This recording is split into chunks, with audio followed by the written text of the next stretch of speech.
అయితే నిన్నెవ్వరూ ఒక్కళ్ళు కూడా అసలు నువ్వు చెప్పిన దాన్ని వ్యతిరేకించకుండా ఉంటారని నువ్వు జీవితంలో ఆశ పెట్టుకోకు.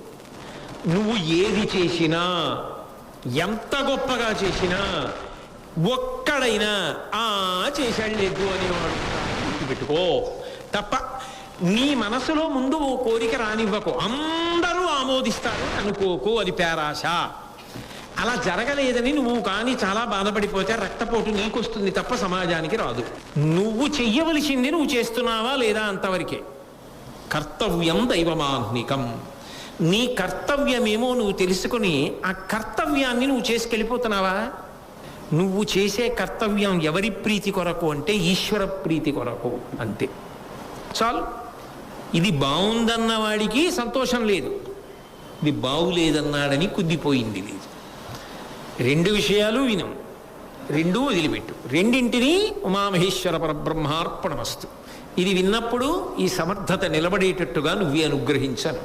అది విన్నప్పుడు వాళ్ళు కూడా సంతోషించేటట్టు చెప్పగలిగిన సమర్థతనిమ్మని ఈశ్వరుణ్ణి ప్రార్థన చేయి. రెండిటికి నువ్వు కర్తవ్యం. నువ్వు ఎలా ఉన్నావో అలాగే ఉండు. నువ్వు ఇంకొకలా మారిపోవలసిన అవసరం నీకు ఉండకూడదు. అది భారతం నేర్పే పాఠం. అందుకే యాగంలో వాళ్ళు ఏమనుకున్నారో కూడా రాస్తారు. అమాయకులై రాస్తారని అనుకోకూడదు. భారతం జీవితానికి కరదీపిక, పాఠాన్ని నేర్పుతుంది. అందుకే నేను తరచుగా అంటుంటా, ఇంతకన్నా వ్యక్తిత్వ వికాసం ఏముంటుంది? ఇది అర్థమైతే జీవితంలో నిలబడడం వస్తుంది. జీవితంలో నిలబడడం అన్నది రానప్పుడు ఇంకా ఎన్నొచ్చినా ఇబ్బంది. నిలబడడం రావాలి ముందు. నిలబడడం వచ్చేది దేనివల్ల అంటే భారతం, రామాయణం, వీటి వల్లే వస్తుంది. కాబట్టి చాలా సంతోషించారు. దుర్యోధనుడు కర్ణుడి దగ్గరికి వచ్చాడు. ఓ కీర్తి వచ్చింది కదా, అబ్బా గొప్ప వైష్ణవ యాగం చేశాడు దుర్యోధనుడు. అంత గొప్ప వైష్ణవ యాగానికి వెనక దన్నుగా కర్ణుడు ఉన్నాడు. ఇప్పుడు ఆ కీర్తి వచ్చింది కదా, అమ్మయ్య వాళ్ళకి వర్చస్సు వచ్చింది, ఒక సంతోషం వచ్చింది, ఒక ధైర్యం వచ్చింది, కాస్త ఊంచుకున్నారు. కానీ ఆ ఋత్విక్ శ్రేష్ఠుణ్ణి పిలిచినప్పుడు ఆయన అన్న మాట మాత్రం కలుక్కు కలుక్కు కలుక్కు కలుక్కు అంటుంటుందా? రాజసూయం ఎందుకు చేయలే? పాండవుల్ని గెలవలేదు కాబట్టి. పాండవుల్ని గెలిచి ఉంటే రాజసూయం జరిగేదిగా. పాండవుల్ని గెలవడానికి అవకాశం రాలేదా ఈ మధ్య? మొన్ననేగా వచ్చింది. నువ్వు గెలవలేదుగా, ఓడిపోయావుగా. గెలిచి ఉంటే రాజసూయం చేద్దునుగా.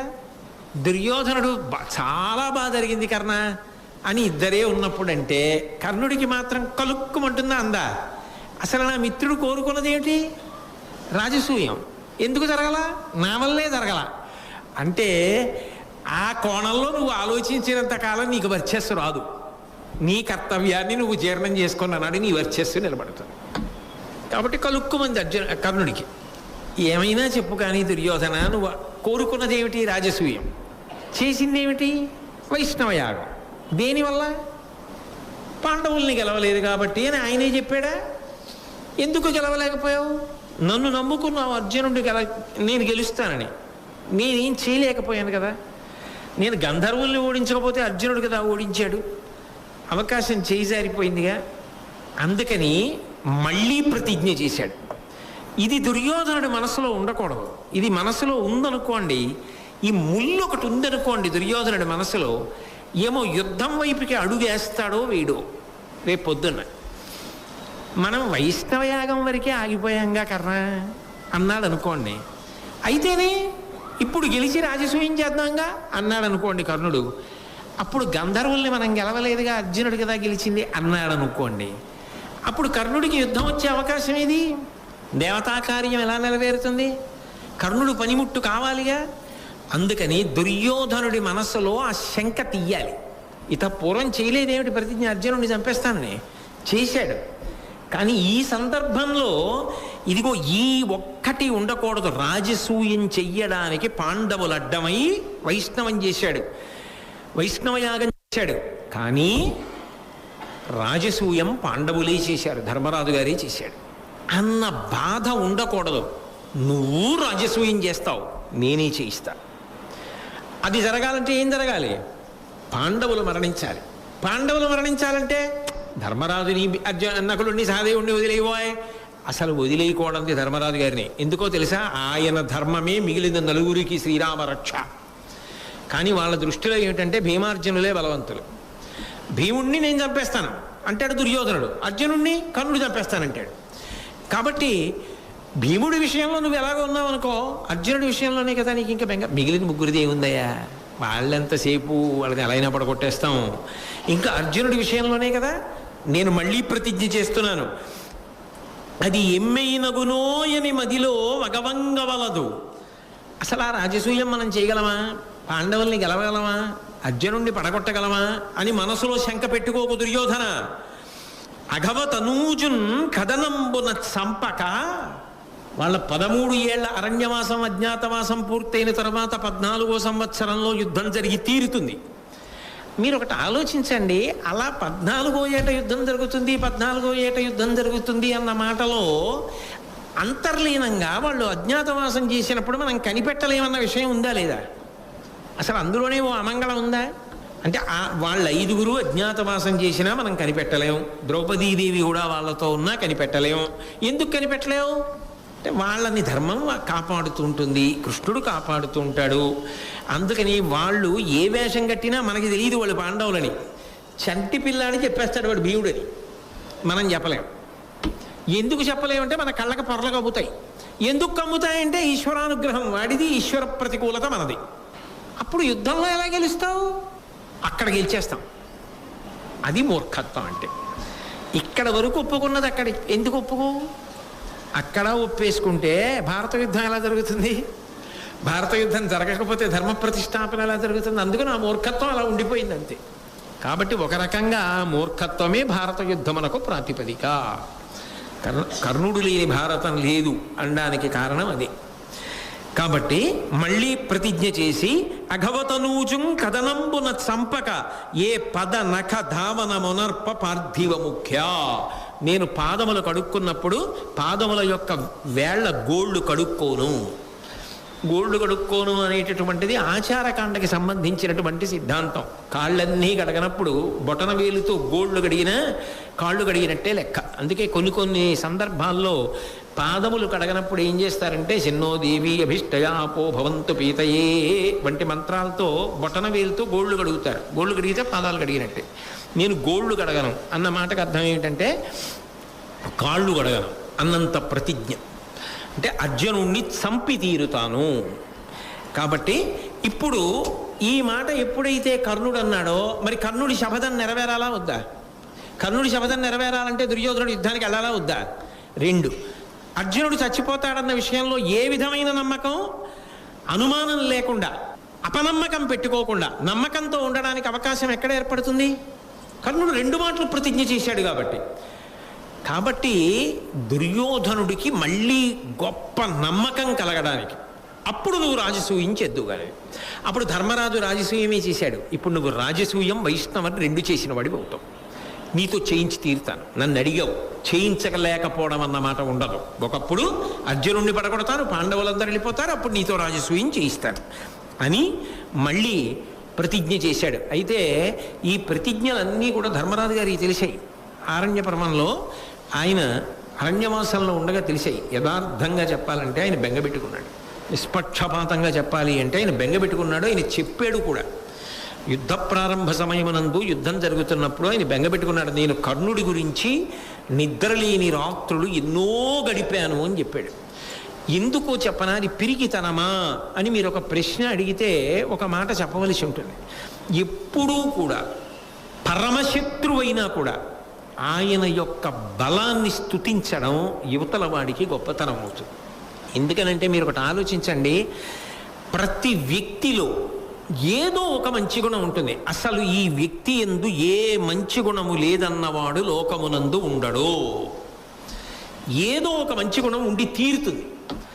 ఆ మంచి గుణం మనకు కనపడాలంతే. మహాత్ములైన వారి గొప్పతనం ఏమిటంటే శత్రువు యొక్క పరాక్రమాన్ని కూడా శ్లాఘిస్తారు తప్పించి శత్రువుని వెంటనే చిన్న చేసి మాట్లాడరు. సుందరకాండలో హనుమ రావణాసురుడిని చూశారు. చూసి ఇంత తప్పు చేసిన వాడు కదా అని ప్రథమ దర్శనం రావణాసురుడిని చూడడం, నింద చేయలేదు. చూస్తూనే ఏమన్నారో తెలుసా? అహోరూప మహోధైర్య మహోసత్వ మహోద్యుతి అహో రాక్షసరాజస్య సర్వలక్షణయుక్తత అన్నారు. ఏమి తేజస్సు, రోమకూపములలో వచ్చి కాంతి బయటికి కొడుతోంది. ఎంత తపస్సు చేశాడు ఇతని ఎందు. ఇంత పెద్ద ధర్మలోపం లేకపోతే 3 లోకములను నిలబెట్టగలిగిన వాడు కదా, పరిపాలించగలిగిన శక్తి కలిగిన వాడు కదా అన్నారు. మహాత్ములు శత్రువు యందు కూడా గుణములను కీర్తన చేస్తారు తప్ప కేవలము తప్పు పట్టుకుని అవతలవాణ్ణి పాడు చేసే ప్రయత్నమో తక్కువ చేసే ప్రయత్నమో చేయరు. మీరు మహాభారతాన్ని జాగ్రత్తగా పరిశీలన చేస్తే అసలు ఆ దృష్టికోణం కొంతమందిలో ఎలా ఉంటుందో మీకు కనపడుతుంది. అందుకే ధర్మరాజు గారు కర్ణుడి గురించి ఆలోచించేవాడు. ఏ సామాన్యుడు కాడు. సహజ కవచం ఉన్నది, సహజ కుండలములు ఉన్నాయి. కవచ కుండలములు సహజమైనంత కాలము వాణ్ణి ఓడించగలిగిన వాడు ఉండడు. కాబట్టి కర్ణుణ్ణి ఓడించలేదు. ఎలా? అనేక రాత్రులు నేను నిద్రపోలేదు అని ధర్మరాజు గారు స్వయంగా చెప్పుకున్నాడు. అది ఆరోగ్యవంతమైనటువంటి ఆలోచన విధానం. అదే భీష్ముడు ఎత్తి పొడిచాడు తప్ప ఈ దురుసుతనం, నోటి దురుసుతనం మంచిది కాదు. అవతలవాడి శక్తియుక్తులేమిటో పరాక్రమం ఏమిటో తెలుసుకోకుండా అస్తమానం వాడెంత చంపేవతల పారేస్తాను, వాడెంత చంపువతల పారేస్తానని అనకూడదు. కర్ణుడు ఇన్ని మాటలు ఓడిపోయి అదే మాట అంటున్నాడు. ఇది నోటి దురుసుతనం అన్నాడు. అది పెద్దరికం అంటే. ధర్మరాజు గారు బెంగ పెట్టుకున్నాడంటే దానికి అనేకమైన కారణాలు ఉన్నాయి. నిజంగా కర్ణుడు అసామాన్యమైనటువంటి వీరుడు. కర్ణుడిలాంటి వీరుడు మహాభారతంలో కనపడడు. అంత గొప్ప వీరుడు. కర్ణుడికే శాపాలు లేకపోయి ఉంటే, కర్ణుడి యొక్క జన్మ విషయంలో తల్లిదండ్రులు చెప్పవలసిన సమయంలో చెప్పి ఉంటే, కర్ణుడు దాని వలన చేరవలసిన స్థానాన్ని చేరి ఉంటే, కర్ణుడి అంతటి కీర్తివంతుడు, కర్ణుడంతటి పరాక్రమవంతుడు మహాభారతంలో కనపడడు. కానీ రోజు రోజుకి క్షీణించిపోయిన వాడెవరంటే కర్ణుడు. రోజు రోజుకి పెరిగిన వాడెవరంటే అర్జునుడు. అధర్మం వైపు ఉండడంలో క్షీణించాడు కర్ణుడు, ధర్మం వైపు ఉండడంలో పెరిగాడు భగవంతుడి ప్రాపున కృష్ణుడి పక్కన అర్జునుడు. అది ప్రధానమైన భేదమైంది తప్ప కర్ణుడు తక్కువ వాడనో కేవలము దుర్గుణములు కలిగిన వాడనో పరాక్రమం లేనివాడనో సిద్ధాంతం చేయడం మాత్రం సాధ్యం కాదు. ఎందుకనంటే ఆఖరణ నారదుడంతటి వాడు ఒక మాట అన్నాడు శాంతి పర్వంలో. కర్ణుడు మరణించాడు అంటే అర్జున, ధర్మరాజా, ఇన్ని కారణములున్నాయో తెలుసా? ఒక్క కారణం కాదు, ఎన్ని కారణముల చేత మరణించాడో అని పెద్ద జాబితా చదివాడు. ఇన్ని కారణాలకి మరణించాడు. ఇన్ని కారణాలు లేకపోతే కర్ణుడు అవధ్యుడు, ఆయన్ని చంపడం సాధ్యం కాదు. అంతటి ప్రజ్ఞావంతుడు. నేను మీతో ఒక మాట అన్నా, కర్ణుడు దురదృష్టవంతుడు అని. ఆయన జీవితం ఆయన చేతుల్లో లేకుండా పోయింది. అది చేయి జారిపోయి వంకర తిరిగిపోయి దుర్యోధనుడి పక్కకి వెళ్ళిపోయి ఎప్పుడూ అర్జునుడి మీద మాత్సర్యం పెంచుకున్నాడు. ఆ మాత్సర్యం ఎప్పుడూ పాండవుల్ని చంపాలని కోరుకున్నాడు. ఇంత కోరుకున్నవాడు చిట్ట చివర పాండవులలో 4 జోలికి వెళ్ళాలని ప్రతిజ్ఞ చేయవలసి వచ్చింది. అది ఆయన దురదృష్టం అంతే. ఆయన జీవితం ఆయన చేతుల్లో లేకుండా పోయింది. అది భంగిమల మలుపులు తిరిగిపోవడానికి కారణం ఎవరు అంటే ఒకరు అని చెప్పడం సాధ్యం కాదు. అంతమంది కర్ణుడి చావుకి కారణమయ్యారు. కాబట్టి ఆయన అంతటి ప్రతాపవంతుడే. ఆ ప్రతిజ్ఞలో డొల్లతనం ఉంది అనడానికి మాత్రం ఎవరు సరిపోరు.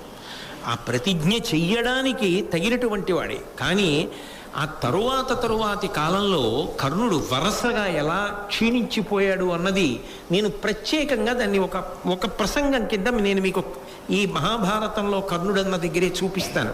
ఎలా తగ్గిపోతూ వచ్చాడో కర్ణుడు. అందువల్లే పడిపోయాడు. నారదవాక్కుని ఆధారం చేసే అలా మార్చి మాట్లాడి చూపిస్తాను. అప్పుడు మనకి కర్ణుడు ఎందుచేత అర్జునుడి ముందు నిలబడలేకపోయాడు అన్న విషయం అర్థం. నిలబడలేకపోయాడు అంటే అసలు నిలబడలేకపోయాడు అని కాదు, అప్పుడు కూడా అద్భుతమైన యుద్ధం చేశాడు. సరే, కర్ణుడు ఆ మాట అన్నాడు. దుర్యోధనుడు సంతోషించాడు. ఇంత పెద్ద ప్రతిజ్ఞ చేశాడు కాబట్టి తప్పకుండా అర్జునుడిని చంపుతాడు అని ఒక కృతనిశ్చయానికి వచ్చాడు. పరమానందంగా ఉన్నారు. తరువాతి కాలంలో మళ్ళీ కర్ణార్జునుడు యుద్ధం చేసేటటువంటి అవకాశం వచ్చింది. మళ్ళీ ఎప్పుడు వచ్చింది అంటే విరాట పర్వంలో వచ్చింది. వాళ్ళిద్దరూ ఒకరికొకరు ఎదురుపడినటువంటి సన్నివేశం. నేనంటే పర్వం అనుక్రమణికగా కాదు, వాళ్ళిద్దరూ ఎదురుపడిన సన్నివేశాలుగా ఘోషయాత్ర తర్వాత వచ్చిన మళ్ళీ సన్నివేశంగా ఉటంకిస్తున్నాను మీకు. అందులో ఉత్తరగోగ్రహణం జరిగింది. ఉత్తరగోగ్రహణంలో భీష్ముడు, ద్రోణుడు, అశ్వత్థామ, కృపాచార్యుడు, దుర్యోధనుడు, కర్ణుడు వీళ్ళందరూ ఒకసారి వెళ్ళారు. అంటే ఆవులన్నింటినీ కూడా తమ వైపుకి తిప్పేసుకొచ్చేశారు. ఆ రోజున యథార్థానికి విరాట నగరంలో ఉత్తర కుమారుడు వినా వేరొక వీరుడు లేడు.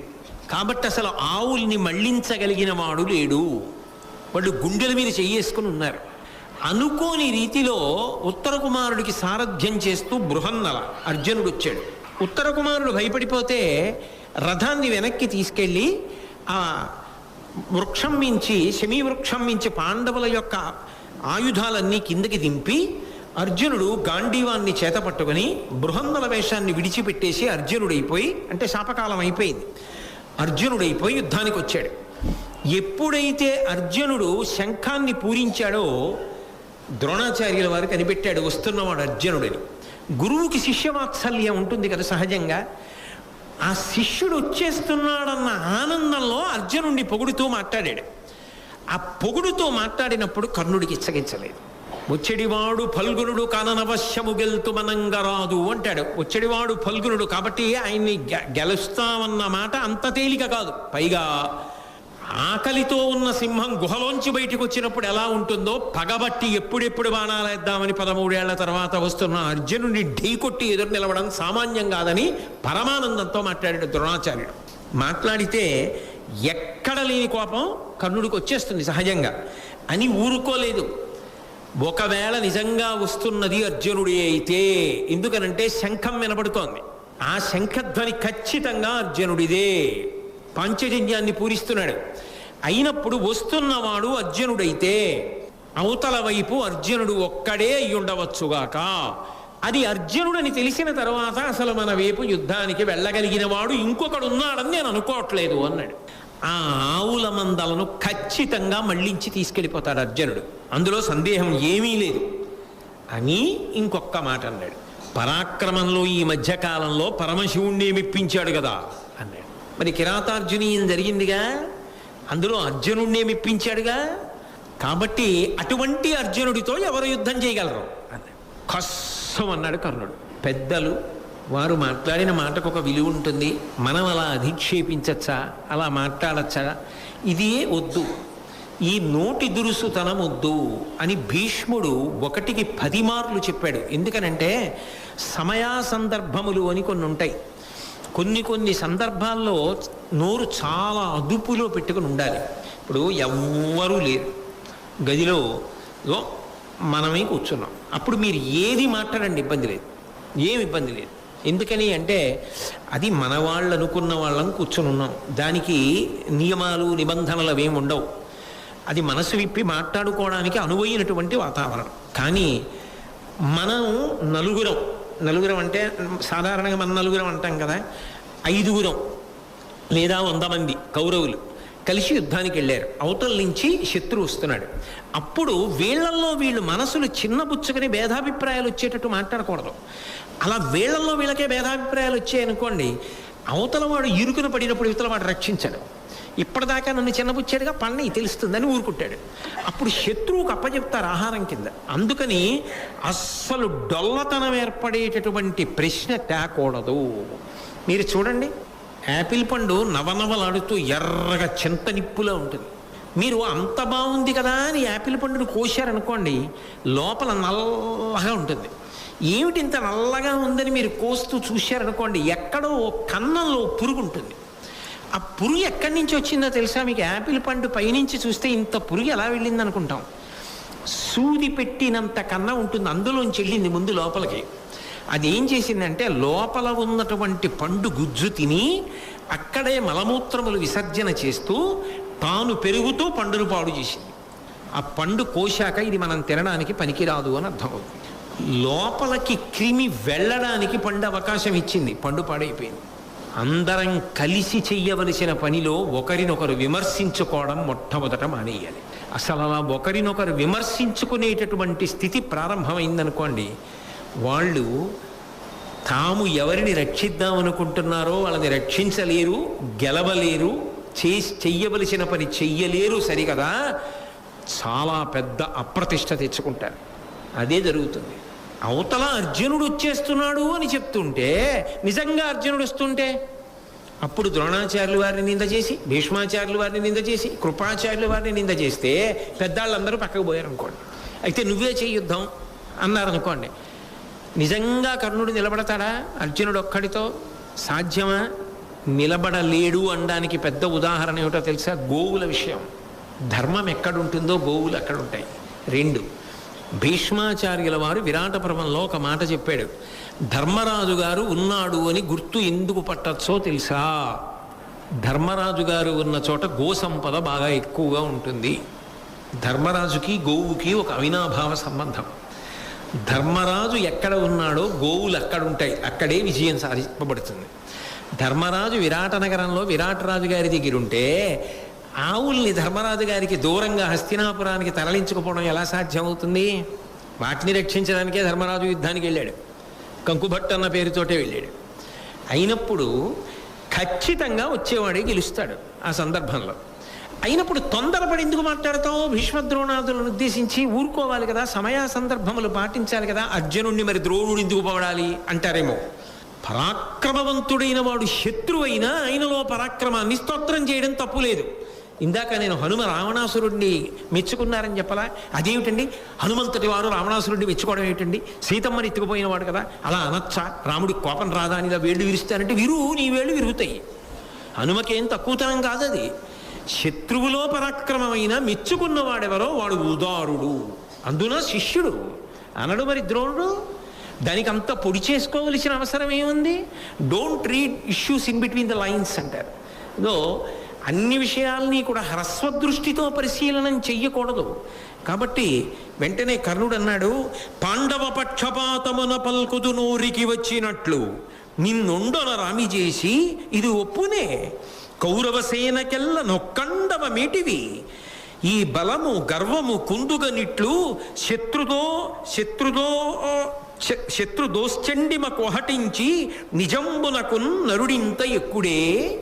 ఎంత పెద్ద మాటలు తీశాడంటే ద్రోణాచార్యుల వారిని, పాండవ పక్షపాతమున పల్కుదు నోరికి వచ్చినట్లు, నోటికొచ్చినట్టు పాండవ పక్షపాతంతో అర్జునుడిని పొగిడి మాట్లాడుతున్నావు.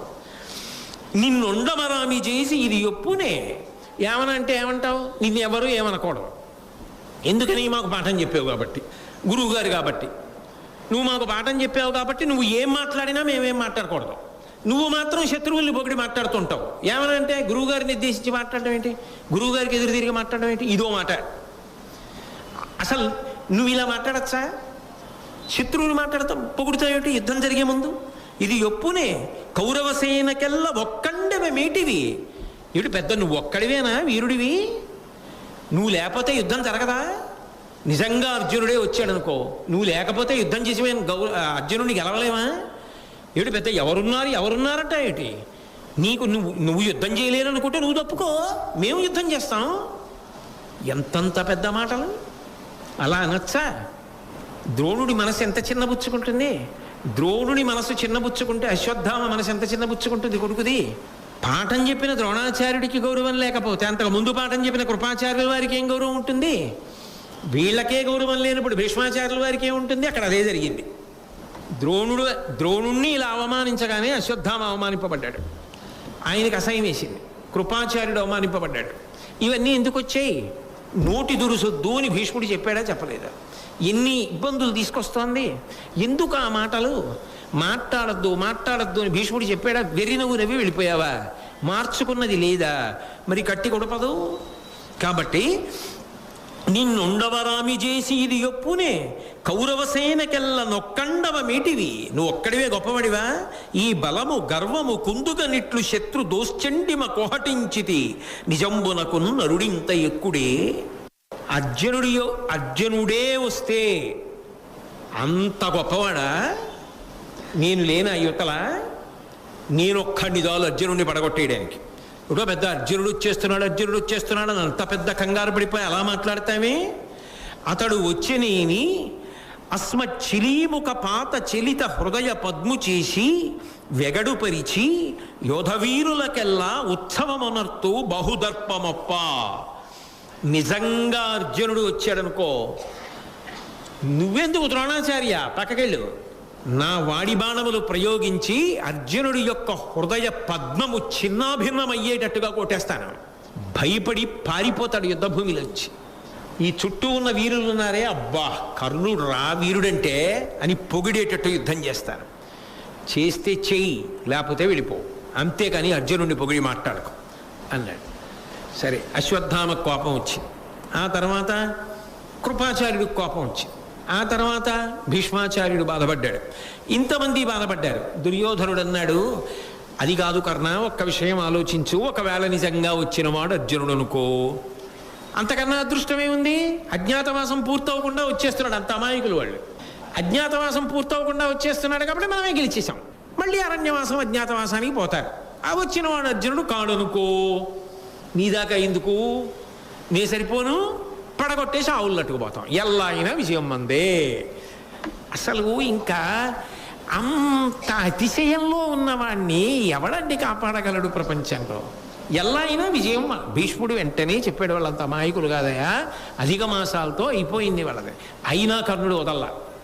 అయినా వదలకుండా ఉద్యోగ పర్వంలో కూడా ఇదే మాట అన్నాడు. అజ్ఞాతవాసం పూర్తవకుండా అర్జునుడు బయటకు వచ్చాడన్నాడు. ఎన్ని మాటలు చెప్పాలి అంటే, తను ఓడిపోయినా అవతల వాడితే తప్పంటూ ఉంటాడు. అదో విచిత్రం. చూడండి, చిన్నపిల్లలు క్రికెట్ ఆడుతుంటారు. ఆడుతున్నప్పుడు ఏదో తండ్రి బౌలింగ్ చేశాడు. తండ్రి బౌలింగ్ చేస్తే నిజంగా పరిగెత్తుకొచ్చి వేసేస్తాడా? ఉట్టినే అలా చేయి తిప్పి వేశాడు. వాడు అవుట్ అయిపోయాడు. వాడు నేను అవుట్ అవ్వలేదు నడుస్తాడు. నువ్వు ఎందుకు అవుట్ అవ్వలేదు అంటే, వాడి దగ్గర అవుట్ అవ్వకపోవడానికి జవాబు ఏమిటో వాడికి తెలియదు. కానీ నేను అవ్వలేదు అంటాడు. అంతే వాడు. నేను అవ్వలేదు, నేనే బ్యాటింగ్ చేస్తానంటాడు. అంత హఠం చేస్తాడు కర్ణుడు. లేకపోతే ఉద్యోగ పర్వంలో భీష్ముడిని ఉద్దేశించి అజ్ఞాతవాసం అవ్వకుండా వచ్చాడు అర్జునుడు అంటాడంతే. లెక్కలన్నీ కట్టి చూపించి కూడిక చేసి ఇదిగో అయిపోయిందా అని చెప్పినా సరే, అవన్నీ ఏమో ఆ లెక్కలన్నీ దొంగ లెక్కలు అన్నట్టు మాట్లాడతాడు. ఇంకెవరేం చేస్తారు? అంతే తప్ప తాను ఓడిపోయానని మాత్రం అంగీకరించాడు. కానీ అలా ఉన్నాడు కాబట్టే భారత యుద్ధం జరిగింది. మళ్ళీ అదోడు గుర్తు తెచ్చుకుంటూ ఉండాలి. కాబట్టి దుర్యోధనుడు అర్జునుడైతే మళ్ళీ అరణ్యవాసం అజ్ఞాతవాసం చేస్తారో, అర్జునుడు కాకపోతే యుద్ధంలో ఓడించేస్తాం, ఆవుల్ని తీసుకుని వెళ్ళిపోతాం, ఎలాగైనా మందే కదా గెలుపు అన్నాడు. సరే, ఈలోగా మిగిలిన పెద్దలందరూ కూడా బాధపడ్డారు కర్ణుడి యొక్క ప్రవర్తనకి. అప్పుడు భీష్మాచార్యుల వారి పెద్దరికం అంటే ఏమిటో తెలుసా? అది గాంగేయుల గొప్పతనం. ఎంత పెద్దరికం అంటే ఆయన క్షమాపణ చెప్పాడు. అది యుద్ధ సమయం. అవతలవాడు అర్జునుడే అన్న విషయంలో భీష్ముడికి అనుమానం లేదు. అర్జునుడే వస్తున్నాడు, ఆయనకి తెలుసు ఆ విషయం. ఇప్పుడు వీళ్ళు ఇక్కడ కొట్టుకుంటే అసలే అర్జునుడు, యుద్ధం ఎంత తేలికవుతుంది. ఆ తర్వాత ఏమంటారు? కర్ణుడి మాట వల్ల దెబ్బలాడుకున్నారు అందరూ. భీష్మద్రోణులుండి కనీసం 5 నిమిషాలు ఆపలేకపోయారంటారు. పైగా అది పెద్దరికం కాదు, అటువంటి సంఘటనలు జరగకుండా చూడడం పెద్దరికం. కాబట్టి వెంటనే జోక్యం చేసుకుని కర్ణుడు అలా అనకుండా ఉండవలసింది. కానీ ఏదో ఉత్సాహంలో యుద్ధం చెయ్యాలనేటటువంటి సంతోషంలో అలా అని ఉండవచ్చు. ఏదైనా దీనికి అంతటికీ పెద్దవాణ్ణి నేను కదా, నన్ను క్షమించి మీ అందరూ మనసు ఊరార్చుకుని మళ్ళీ యుద్ధం చేయండి. ఆయనకు అవసరం అండి. అది పెద్దరికం అంటే, అది నిలబెట్టడం సందర్భాన్నంటే అది. అలా ఉండగలిగిన వాడున్నాడే వాడు పెద్దరికం ఉన్నవాడు. అంతేకాని అన్ని వేళలా హఠానికి పోకూడదు. పోకుండా నిలదొక్కుకోవడం పెద్దరికం. అందుకు చెప్పాడు భీష్ముడు క్షమాపణ. లేకపోతే భీష్ముడు చేసిన తప్పేమిటి క్షమాపణ చెప్పడానికి? చెప్పి వెంటనే మీ అంతటి పెద్దవారు ఇంత మాట అనకూడదని చెప్పి ద్రోణుడు, అశ్వత్థామ అందరూ కూడా సిద్ధపడ్డారు. ఆ తర్వాత పోనీ ఊరుకున్నాడా అంటే కర్ణుడు కృపాచార్యుల వారిని అధిక్షేపించి ఈ కర్ణుడు ఇలాగే అంటుంటాడు, నిజంగా అర్జునుడు వస్తే అంత తేలిక, ఏదో వ్యూహం ఇలా రచించాలి. కృపాచార్యుల వారు ఏదో మాట్లాడితే ఆ కృపుణ్ణి ఉద్దేశించి అన్నాడు, అనిపలికిన సంరంభంబున ఇనసుతుడిట్టులను రిపుల ఎడ చిత్తంబున నీవు ప్రియము కలుగుట గనికని నేను తోడు పిలువగా పతిబేలే. అసలు ఈ దుర్యోధనుడు అనాలి కృపాచార్య. తీసుకురమ్మని ఎవడు చెప్పాడు? నీలాంటి వాడిని యుద్ధానికి తీసుకురాకూడదు. నువ్వు యుద్ధానికి ఎందుకు, నువ్వు ఎక్కడికి వెళ్ళాలో తెలుసా? ఏలినవాని ధనంబులు బాలురు బంధువులు తారు బ్రతికిన దినముల్ వేలారిచి తిండ్రు అతని యోలముగని పిదప భీతి ఒదుగుదురాజిన్. రాజుగారు ఆ సంపాదించి పెట్టేవాడు బాగున్నంతకాలం తను తింటాడు, తన బిడ్డలకి పెడతాడు, స్నేహితులకి పెడతాడు, చుట్టాలకి పెడతాడు. పెట్టిన వాడికి ఆపద వచ్చిందనుకోండి వీళ్ళందరూ జారుకుంటారు. నువ్వు అలాంటి వాడివి కృపాచార్య. ఇన్నాళ్ళు చక్కగా తిన్నావు దుర్యోధనుడి దగ్గర, ఇప్పుడు దుర్యోధనుడికి ఆపద వచ్చింది, ఎవడు గెలవగలడు, ఎవడు యుద్ధం చేస్తాడు అర్జునుడితో అంటున్నావు. మీ అందరి జీవితాలు అట్లాంటివి అని కృపాచార్యుడిని అధిక్షేపించి అంతంత మాటలు అనేశాడు. ఆయన చిరంజీవి కృపాచార్యుడు అని ఓ మాట అన్నాడు. జన్మములు చేయునెడ పక్వాన్నంబులు కుడుచుచుండు అధిపతి నిన్ను జన్నియ విడిచే రణముతరి మిన్నక కినువడక పొమ్ము మీ గృహమునకున్. ఇక్కడెందుకు గాని కృపాచార్య, యజ్ఞాలు జరుగుతున్న చోటుకెళ్ళు, మంచి అన్నం పెడతారు, అక్కడ తిని నీ ఇష్టం వచ్చినట్టు తిరిగి. ఆబోతులు వదిలిపెడతారే, రాజుగారు దుర్యోధనుడిని నిన్న అలా వదిలిపెట్టాడు. కాబట్టి నీ ఇష్టం వచ్చినట్టుగా యజ్ఞాలు చేసే దగ్గరికి వెళ్ళి శుభ్రంగా కావలసిన భోజనం చేసి ఇంటికి వెళ్ళి పడుకో. నీకు యుద్ధం ఎందుకు? అర్జునుడిని చూస్తే భయపడిపోతున్నవాడివి. అర్జునుడిని పొగడకూడదు ఎవరు. ఇది అప్పటిది కాదు, ఇప్పటికీ మూర్ఖత్వం కొంతమందిలో ఉండిపోతుంది. మీరు ఎవరినైనా పొగడచ్చు, వాళ్ళు ఎదురుగుండా ఒక్కరిని మాత్రం పొగడకూడదు. చాలామంది నేనే జీవితంలో స్వానుభవంలో చూశా, వాళ్ళకి ఒకరంటే ఇష్టం ఉండదు. అలా ఇష్టం లేని ఒక్కరిని మీరు పొగిడారనుకోండి, వాళ్ళ ముఖంలో రంగులు మారిపోతాయి. వాళ్ళని పొగడనంతసేపు వాళ్ళు మంచిగా ఉంటారు. వాళ్ళు జీవితంలో ఎంత మారనివ్వండి వీళ్ళు ఒప్పుకోరు, ఇంకంతే, అలాగే ఉంటారు. ఆ పట్టుదలకు అర్థం ఉండదు, అదో మౌఢ్యం అంతే. కర్ణుడంతే. అర్జునుడిని పొగడకూడదు. అర్జునుడిని ఎవరైనా పొగిడారనుకోండి, ఆయనకి ఎంత కోపం వస్తుందంటే ఆయన ఏమంటున్నాడో ఆయనే ఆలోచించుకోడు. ఈ నోటి దురుసుతనం వద్దు. ఎప్పుడు చెప్పాడు పెద్ద ఆయన?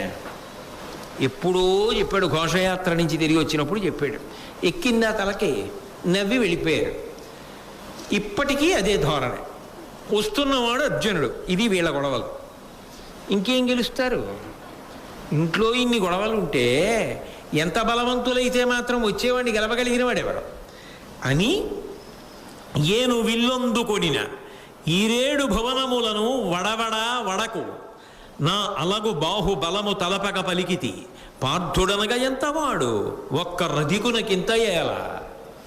ఏమిటో అర్జునుడని వెర్రెక్కిపోతున్నారు, భయపడిపోతున్నారు. అలాగా నేను గాని ధనస్సు చేత్తో పట్టుకున్నానా? అర్జునుడు కాదు, 14 లోకములు వణికిపోతాయి.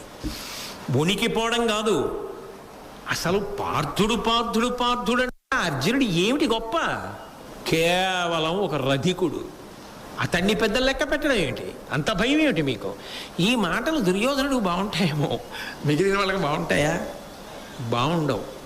మహానుభావుడు భీష్ముడు అప్పుడు క్షమాపణ చెప్పి వీళ్ళందరినీ కలిపి ఇలా చెయ్యకూడదు, ఇలా ప్రవర్తించకూడదని, మళ్ళీ అందరి మధ్య స్నేహభావం అంకురించేటట్టు, అందరూ కలగలిసి యుద్ధం చెయ్యడానికి వీలయ్యేటట్టు చేసి చెప్పిన తరువాత మళ్ళీ అందరూ మనసు మార్చుకుని, పెద్దవాడు భీష్ముడే అంత మాట అన్న తర్వాత ఇక మనలో మనం కలహించుకోకూడదు, అందరం ఒక్కటిగా యుద్ధానికి బయలుదేరి పెడదాం, అర్జునుడే అయినా మానసికంగా సిద్ధపడదాం అనుకున్నారు. అర్జునుడు వస్తున్నవాడు అర్జునుడే. అర్జునుడు ఉత్తరుడికి చెప్పవలసి వచ్చింది కర్ణుడి గురించి. ఆ ఉత్తరుడికి తెలియదు ఎవరు కర్ణుడో ఎవరు అర్జునుడో ఏమో తెలియదు. ఆయన ఎవరని అడిగాడు. అద్భుతమైనటువంటి శౌర్యంతో ఉంటాడు కదండి కర్ణుడంటే, మామూలుగా ఉంటాడా? ఆయన ఎవరిని అడిగాడు. అడిగితే ఆ కర్ణుడు ఎవరో చెప్పవలసి వచ్చింది అర్జునుడు. కర్ణుడు అయితే అర్జునుడి పేరు ఎత్తితే ఎంత బాధపడ్డాడు కదా. అర్జునుడు కర్ణుడి గురించి చెప్పవలసి వస్తే, ఉత్తర గోగ్రహణ సమయంలో అర్జునుడితో యుద్ధానికి వచ్చినటువంటి భీష్మ, ద్రోణ, కర్ణ, దుర్యోధనాదుల యందు కర్ణుణ్ణి పరిచయం చేస్తూ ఉత్తర కుమారుడితో అర్జునుడు మాట్లాడతాడు. ఆ మాట్లాడుతున్నప్పుడు కర్ణుడు ఎటువంటి వాడు అన్నది చెప్తాడు. ఎదురుగుండా నిలబడినటువంటి వాడు ఒక గొప్ప వీరుడు. కర్ణుడు ఏమీ సామాన్యమైనటువంటి వ్యక్తి కాడు. కానీ కర్ణుడైతే కొద్దిగా నోటి దురుసుతనంగా ప్రవర్తిస్తూ ఉంటాడు. అనేక సందర్భాలలో అది కనపడుతూ ఉంటుంది. అదే అర్జునుడైతే కర్ణుడిని పరిచయం చేసేటప్పుడు ఉత్తర కుమారుడితో కొన్ని మాటలు చెప్తాడు. ఆయన వీరాగ్రేసరుడు అంటాడు. కర్ణుడు వీరుల యందు చాలా చాలా గొప్పవాడు. కాబట్టి ఆయనని తక్కువ అంచనా వేయడం కానీ ఆయన సామాన్యమైనటువంటి వీరుడు అని లెక్క పెట్టడం కానీ కుదిరే విషయం కాదు. అపారమైనటువంటి భుజబలము కలిగినటువంటి వాడు కాబట్టి పరమాద్భుతమైనటువంటి రీతిలో లక్ష్యశుద్ధితో బాణప్రయోగం చేయగలిగినటువంటి వాడు. విశేషించి దుర్యోధనుడి యొక్క ప్రేమకు పాత్రుడైనటువంటి వాడు. అవతల వైపు రాజు కర్ణుడికి సంబంధించినంత వరకు ఆయనకు స్వామి దుర్యోధనుడు. స్వామి యొక్క ప్రీతిని చూరగొనడం ఒక గొప్ప విశేషం. దుర్యోధనుడి యొక్క ప్రీతిని పొందినటువంటి వాడు కర్ణుడు. అందుకని స్వామి భక్తి పరాయణుడైనటువంటి వాడు. అది చెడుని ఆశ్రయించాడా మంచిని ఆశ్రయించాడా కాసేపు పక్కన పెట్టండి. తాను ఏ ప్రభువుని ఆశ్రయించి ఉన్నాడో ఏ స్వామిని ఆశ్రయించి ఉన్నాడో ఆయన పట్ల పరమ ప్రేమతో ప్రవర్తిస్తాడు. అలా ప్రవర్తించిన కారణం చేత దుర్యోధనుని యొక్క విశేషమైనటువంటి ప్రీతికి పాత్రుడైనటువంటి వాడు. యుద్ధంలో ఎవరినీ లెక్క చెయ్యడు. దానివల్ల భయమనేటటువంటి మాట ఆయన యందు అన్వయము కాదు. నిర్భయంగా పోరాటం చేస్తాడు. ఎటువంటి వీరుడు రానివ్వండి భయపడి వెనక్కి తగ్గడం అనేటటువంటిది కర్ణుడికి ఉండదు. అర్జునుడు చెప్తున్న మాటలు అంటే ఎంత గొప్పగా పరిచయం చేస్తున్నాడో చూడండి. అలాగే ఆయన గొప్ప కీర్తి కలవాడు. గతంలో ఎన్నో విశేషములను సాధించినవాడు. లేకుండా కీర్తి ఎలా వస్తుంది? అంతేగాని చూడగానే తక్కువ చేసి మాట్లాడడం కానీ ఆయనకున్నటువంటి వ్యతిరేక కోణాన్ని ఉత్తర కుమారుడితో పరిచయం చేయడం కానీ అర్జునుడు చేయలేదు. అది ఒక వీరుడు మరొక వీరుడికి ఇవ్వవలసినటువంటి మర్యాద, మాట్లాడవలసినటువంటి తీరు. అర్జునుడికి లేదా కోపం ఉంది, కానీ ధర్మమునకు కట్టుబడి ప్రవర్తించడం అంటే చిత్తశుద్ధి కలిగి ఉండుట అన్న మాటకు అర్థం అది. కాబట్టి ఆయన గొప్పగా లక్ష్యాన్ని భేదిస్తాడు. దేనిని గురి చూసి కొట్టాడో అది ఇక గురి తప్పడం అన్నమాట ఉండదు. అంత ఖచ్చితంగా గురి చూసి కొడతాడు. అన్నిటినీ మించి ఉత్తర కుమార దుర్యోధనుడు ఈ కర్ణుడిని దగ్గర పెట్టుకున్నప్పుడు కేవలముగా నాకు శత్రువుగా తీర్చిదిద్దాడు. నా పట్ల అంత మాత్సర్యాన్ని పెంచుకున్నాడు. దుర్యోధనుడు అంత గొప్పగా తయారు చేశాడు ఈ కర్ణుడిని. అందుకే ఎప్పుడెప్పుడు నాతో యుద్ధం వస్తుందా అని ఈ కర్ణుడు ఎదురు చూస్తూ ఉంటాడు. అంతవరకు మాత్రమే చెప్పాడు. అంటే నిజానికి అందులో ఏది పరిహరించాలో, ఏది మాట్లాడవలసిన అవసరం లేదో, ఏది కఠినంగా ఉంటుందో ఆ విషయాలు వీటిని కూడా అర్జునుడు ప్రస్తావించలేదు. ఇది ఒక్కొక్కరి యొక్క మాట వైభవానికి ప్రతీక. నేను నిజానికి మహాభారతంలో కర్ణుడు అన్న విషయాన్ని పరిశీలనం చేస్తున్నప్పటికీ సాటి వీరుడు పట్ల చూపించేటటువంటి గౌరవానికి సంబంధించినంత వరకు అర్జునుడి మాట తీరును ఒకసారి ఉటంకించడం జరిగింది. తర్వాత ఉత్తర గోగ్రహణ సమయంలో గోవులని మరలించి మళ్ళీ విరాటరాజు గారి యొక్క నగరానికి తీసుకెళ్ళడానికి అర్జునుడు ప్రయత్నిస్తున్నాడు. ఎలాగైనా గోవులన్నిటినీ కూడా హస్తినాపురానికి తరలించడానికి దుర్యోధనాదులు ప్రయత్నిస్తున్నారు. అలా ప్రయత్నించేటటువంటి సందర్భంలో సహజంగా కర్ణుడికి అర్జునుడికి యుద్ధం జరుగుతుంది. అలా యుద్ధం జరిగినప్పుడు కొంతసేపు జరిగిన తరువాత అర్జునుడు శిరము, లలాటంబును, కంధరమును, బాహువులు, ఉరము, దందడి వ్రయ్యన్ గిరిపై పిడుగులు దొరగెడు పరుసున దృఢదీప్త శాత భల్లములేశన్. అసలు కర్ణుడికి ఉక్కిరి బిక్కిరయ్యేటట్టుగా తిరిగి అర్జునుడి మీద బాణాలు సంధించి ప్రయోగించడానికి కావలసినటువంటి అవకాశాన్ని ఇవ్వకుండా అర్జునుడు కర్ణుని యొక్క తల మీద, నుదురు మీద, కంఠం మీద, బాహువుల మీద, వక్షస్థలం మీద బాణములనన్నింటినీ కూడా కుప్పించేశాడు. అన్ని బాణములన్నీ తగిలేటప్పటికీ ఇక యుద్ధభూమి యందు నిలబడలేకపోయాడు. అర్జునుడి బాణములను ఎదుర్కొనడం కానీ అర్జునుడిని కొట్టడం కానీ కర్ణుడికి సాధ్యం కాలేదు. అరిమురి అంగములెల్లను ఉరుముగ ఇట్లడరు అర్జునుని ఇమ్ములకున్ వెరచరచి సుతపుత్రుడు పరచే పొడిమి ఎద్రువ మచ్చపతి సుతుడార్వన్. ఆ కర్ణుడు ఎప్పుడైతే అర్జునుడు తన యొక్క శరీరమునకు సంబంధించినటువంటి అన్ని ముఖ్యావయవముల మీద బాణములను ప్రయోగించి బాధ పెడుతున్నాడో, అరిమురి అంగములెల్లను నురుముగ ఇట్లడరు అర్జునుని అమ్ములకున్, ఆ అర్జునుడు వేసిన బాణముల యొక్క ధాటికి తట్టుకోలేక వెంటనే రథాన్ని తీసుకుని కర్ణుడు యుద్ధభూమిని విడిచిపెట్టి దూరంగా పారిపోయాడు. అది చూసి ఉత్తర కుమారుడు పరమానందపడిపోయి పెద్ద చప్పుడు వచ్చేటట్టుగా కేక వేసి తన సంతోషాన్ని వ్యక్తం చేశాడు. అంటే వేరొకసారి కర్ణార్జునులకు ద్వంద్వ యుద్ధానికి అవకాశం వచ్చింది. కర్ణుడికి వెనక భీష్మ, ద్రోణ, కృపాచార్యాది వీరులందరూ కూడా ఉన్నారు. పక్కనే దుర్యోధనుడు ఉన్నాడు. సైన్యం ఉంది. అర్జునుడి వైపున ఎవ్వరు లేరు, ఒక్కడే. పైగా సారథి సరి అయినటువంటి సమర్థుడు కాడు, పిరికివాడు. ఉత్తర కుమారుడు సారథిగా ఉన్నాడు. తగినంత శక్తి లేని సారథిని అక్కడ తన రథాన్ని నడపడానికి వినియోగించుకుంటూ అర్జునుడు ఇంత గొప్ప యుద్ధం చేసి కర్ణుడు యుద్ధభూమిని విడిచిపెట్టి వెళ్ళిపోయేటట్టుగా చేశాడు. కర్ణుడు ఇంతమంది మధ్యలో ఉండి, ఇంత సైన్యంతో ఉండి, అర్జునుడు వస్తే నేను అది చేస్తాను ఇది చేస్తానని ఇన్ని ప్రగల్భాలు పలికినవాడు నిజంగా అర్జునుడు వచ్చి నిలబడి యుద్ధం చేయడం మొదలు పెడితే అర్జునుడితో యుద్ధం చెయ్యలేక ఆ యుద్ధభూమిని విడిచిపెట్టి వెళ్ళిపోయాడు. అయితే ఇక్కడ పెద్ద ప్రశ్న ఏమిటంటే, మరి మళ్ళీ ఇలా జరిగినప్పుడు దుర్యోధనుడు ఎలా నమ్మాడు కర్ణుణ్ణి? అది పెద్ద ప్రశ్న. అసలు దానివల్ల కదా భారతం నడుస్తోంది. కర్ణుడి వలన భారతం నడుస్తోంది అని నేను ప్రతిపాదన చేస్తున్నాను. మరి కర్ణుణ్ణి నమ్మితే కదా దుర్యోధనుడు యుద్ధానికి వెళ్ళాలి. కర్ణుణ్ణి నమ్మడానికి ఇది మొదటిసారా కర్ణుడు ఓడిపోవడం? కుమారాస్త్ర విద్యా ప్రదర్శనమునందు అంటే అది ఎటు తేలని స్థితి. ద్రౌపదీదేవి యొక్క స్వయంవర ఘట్టమునందు ఒకసారి అర్జునుడితో ఓడిపోయాడు.